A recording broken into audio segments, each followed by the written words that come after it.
కాలువలో పడి కొట్టుకుపోతున్న మహిళను కాపాడిన మహబూబ్నగర్ జిల్లా పోలీసులు. ఎస్పీ అభినందనలు.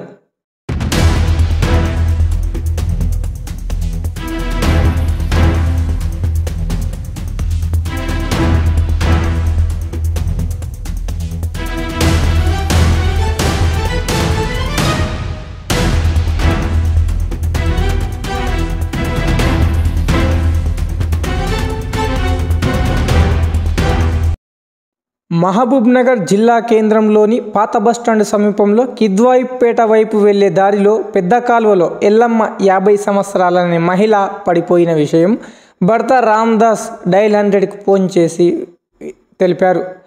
పాత తోట మొండిగేరిలో అకస్మాత్తుగా కాలువలో పడిపోయినట్లు డైల్ 100కు ఫిర్యాదు రాగా మహబూబ్నగర్ జిల్లా 1 town police station sub inspector మరియు ఫైర్ శాఖ అధికారులు తక్షణమే స్పందించి ఆమెను సురక్షితంగా బయటికి తీశారు.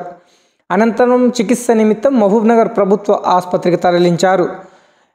ఈ సందర్భంగా మహబూబ్నగర్ జిల్లా SP D Janaki, 1 town police inspector Appaiah మరియు ఫైర్ శాఖ అధికారులను వేగవంతమైన స్పందన, మానవతా ధర్మం మరియు సేవాభావాన్ని ప్రశంసించారు.